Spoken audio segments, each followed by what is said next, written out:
I walked into the Golden Thread boutique in a pair of plain jeans and a white t-shirt, eager to treat myself to something special. But the moment I stepped through the door, I was met with jeers, giggles, and spiteful whispers. I was judged, ridiculed, and treated like I didn't belong there. But they didn't know one thing. I had skills they couldn't even dream of. And when armed robbers stormed the store, the same people who had humiliated me begged for my help. It all started on a Tuesday afternoon. After months of saving every penny of my vacation pay, I was ready to buy something beautiful, a dress that would make me feel like an ordinary 26-year-old girl for once. You see, I'm not exactly an ordinary woman. While my peers worry about Instagram likes or brunch outfits, I had just returned from a 6-month assignment abroad. All I wanted was one normal day. No uniform, no orders, just a shopping spree to pick up a stunning red dress I'd spotted in a boutique window. I thought I looked normal, clean, neat, ready to blend in. But how wrong was I? The moment I walked through the glass doors, I felt out of place. The boutique screamed luxury, with sparkling chandeliers, eye-watering price tags, and an atmosphere that was more intimidating than any war zone I'd ever experienced. But that red dress in the window, it was perfect, elegant, classy. Exactly what I wanted to wear to my friend's wedding. As I admired the dress, I heard the first chuckles. "Look who's here," a woman in an expensive suit whispered, looking me over with disgust. Another customer in designer shoes smirked behind her hand. Then Alina, the saleswoman, appeared. Perfect hair, flawless makeup, and a fake smile that didn't reach her eyes. "How can I help you?" she asked, her tone dripping with disapproval as she eyed my outfit. "I'd like to see that red dress in the window," I said politely, ignoring the crowd of shoppers who had begun to circle around like vultures. Alina's eyebrows shot up. "That dress," she laughed, her voice drowning out the soft music in the boutique. "Honey, that costs more than most people make in 3 months. Are you sure you've come to the right store?" The other shoppers didn't even try to hide their amusement. One was filming me on her phone, probably planning a cruel post on social media. Another was loudly whispering about my ignorance of my place. My cheeks were burning, but I remained calm. Quote, "I still want to see it," I said firmly. Alina rolled her eyes. Quote, "Try the thrift store down the street," she quipped, pointing at my clothes. The crowd burst into laughter. Quote, "Does she even know where she is?" One woman scoffed. "She must have seen this place in some movie," another added. Each word hurt more than the last. I had faced enemy fire, survived explosions, made life-changing decisions. But this was personal. Still, I didn't back down. Maybe it was my stubbornness or my military training to never leave the battlefield without completing the mission. I looked Alina in the eyes. "I have money," I said calmly.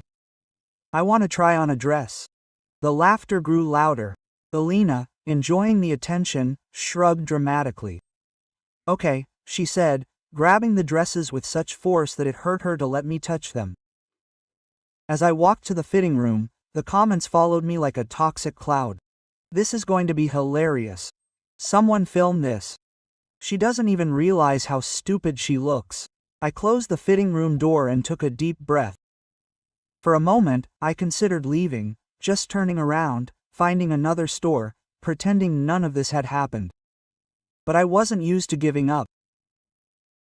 But then I looked at that stunning red dress hanging in the fitting room. Something inside me refused to give in. I put it on, and it fit perfectly. The color made my skin glow, and the cut accentuated my figure. For the first time in months, I felt truly beautiful. Looking at my reflection, I forgot for a moment about the cruel voices outside. When I left the fitting room, there was a moment of silence. Surprise flashed across everyone's faces, even Alina's, but the moment passed, and the ridicule hit with renewed vigor. Quote, well, Alina said, returning her fake smile. "The dress shrank, there's nothing to say, but my dear, to wear something like that, You need class and sophistication, something you clearly don't have. She's playing dress up, one of the shoppers whispered loudly. Like a child in her mother's clothes, another snapped. The dress is gorgeous, but she just doesn't have the pedigree to wear it. Every word was like a knife, testing my patience. I'd survived enemy fire, explosions, made life-changing decisions. But these people, they touched something different in me. Not my spirit, forged in a fire they could never dream of, but my desire to be part of their world. I was about to return to the fitting room when chaos erupted. The entrance display cases shattered with a deafening crash. 3 men in black masks burst inside, and the air filled with screams, the sound of breaking glass, and a sound I hoped I would never hear again on my native soil, the ominous click of a gun being cocked. Everyone on the floor, quickly, the leader barked. His voice cut through the panic. He was tall, broad-shouldered, moving with the confidence of a man who had done this many times before. Behind him stood 2 men.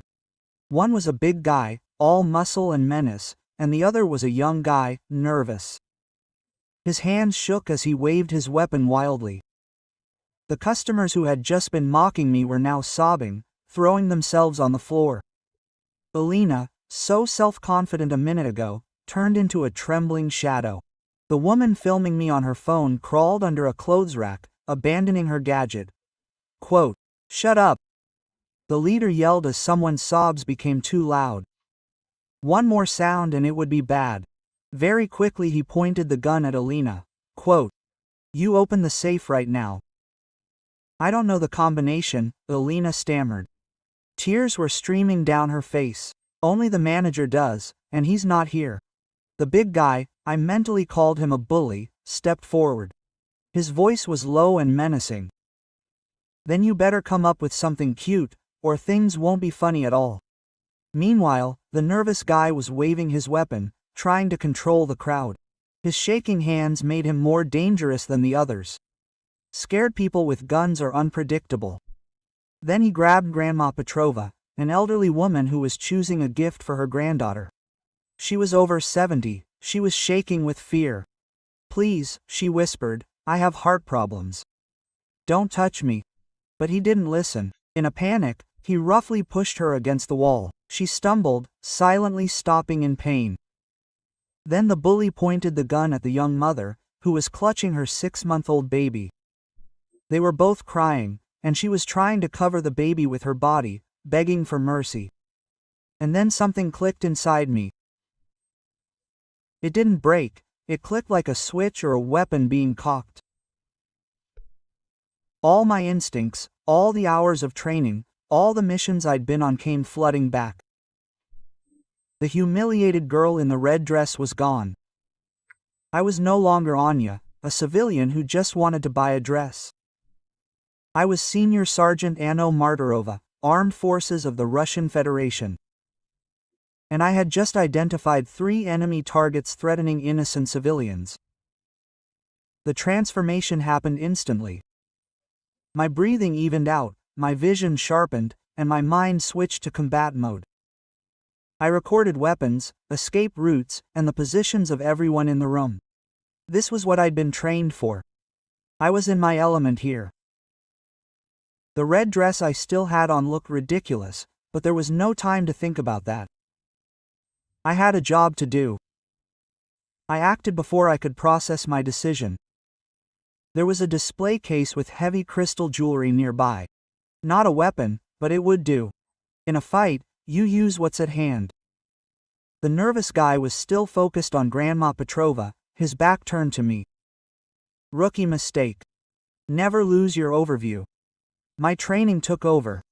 My steps were silent and precise.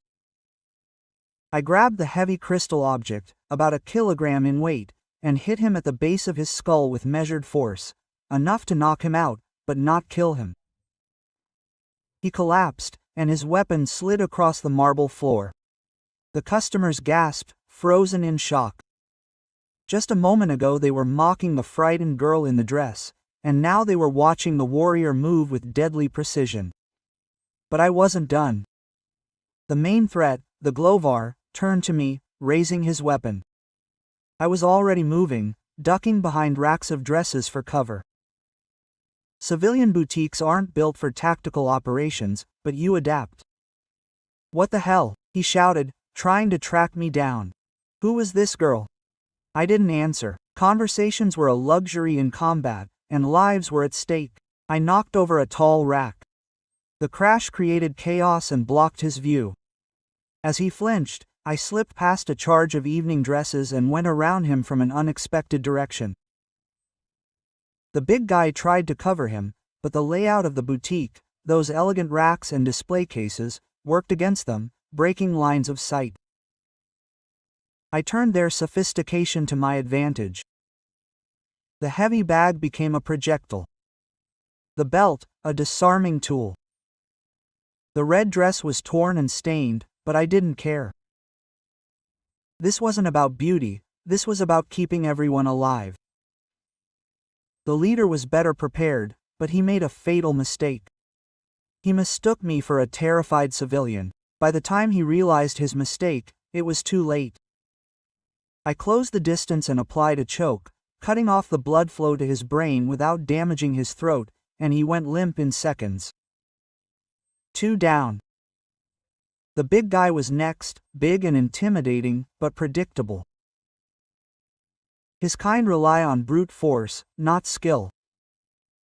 When that didn't work, he panicked, waving his gun and shouting empty threats. Get back. I'll shoot them all. His sloppy grip and frantic movements gave him away. I feinted to the left, jerked to the right, and slapped him across the wrist, causing him to drop the gun. A precise blow to a nerve point sent him sprawling. The fight must have lasted about 90 seconds. 3 armed robbers were down. No innocents were hurt. The boutique was silent. I stood there, breathing heavily in a torn and dirty red dress, surrounded by unconscious criminals. The customers looked at me like I was out of a legend. Alina whispered, shaking, Who are you? Before I could answer, sirens blared outside. Someone pressed the silent alarm. The police rushed in and froze, seeing a strange scene. 3 criminals tied up, thanks to the belts and scarves from the boutique. A group of shocked shoppers and me in a ruined red dress, looking like the winner of an elegant cage fight. Alina whispered tremblingly, Who are you? Before I could respond, sirens blared outside. Someone pressed the silent alarm. The police rushed inside and froze at the bizarre sight. 3 criminals tied up, thanks to the belts and scarves from the boutique. A group of shocked shoppers and me in a ruined red dress, looking like the winner of an elegant cage fight. The lead officer surveyed the scene and turned to me, quote, Madam, what happened here? I gave a crisp, businesslike report, as I had done countless times to my superiors. When I mentioned that I was active duty, understanding flashed in his eyes, and the shoppers, they were still reeling, looking at me like I had stepped out of a comic book. The same people who an hour ago had been mocking me, laughing, filming, humiliating me, were now whispering in awe. Quote, She saved us all, one woman muttered. Did you see how fast she moved? Said the other. I have never seen anything like it. Alina came up, her face flushed with shame. Quote, I owe you an apology, she said quietly, and I owe you my life. I behaved terribly. Yes, I did, I answered calmly, without needing to soften the truth. She nodded. Tears were streaming down her cheeks. The dress, she added suddenly. Please, take it for free. It's the least I can do. Quote.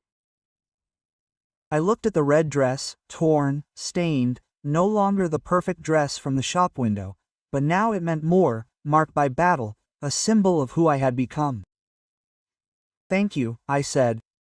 Grandma Petrova, the elderly woman who had been threatened with harm, took my hands. Her voice trembled. You are an angel, a guardian angel. The young mother, still clutching her baby, came up next. Tears of relief glistened in her eyes. "Thank you for protecting us," she whispered. One by one, the people who had mocked me came up to me, now expressing their gratitude. It was a strange feeling. Part triumph, part sadness, part something I couldn't put a name to. As the police took statements and the medics examined everyone, I reflected on the day that had passed. I had entered the Golden Thread boutique in search of normalcy, desperate to blend in with the crowd of ordinary shoppers. Instead, I had become what I had been trained to be, a protector, a warrior standing between innocent people and danger. A news crew had arrived, eager for interviews and photos. But I wasn't there for the glory. I had done my job, nothing more, nothing less. As I walked out of the boutique in that torn red dress, I realized one truth. I didn't need their approval to know my worth. I didn't need their acceptance to feel important. I was exactly who I was supposed to be. The girl who walked in worried she wouldn't fit in was gone. In her place stood Staff Sergeant Anna Martinova. Unashamed and unafraid. Sometimes a crisis reveals our true strength. Sometimes our toughest moments define us, and sometimes those who mock us are the ones who need us the most. I never wore that dress to the wedding. Instead, I framed it and hung it in my apartment, not as a trophy from that fight, but as a reminder of the moment I stopped being someone else and accepted the real me.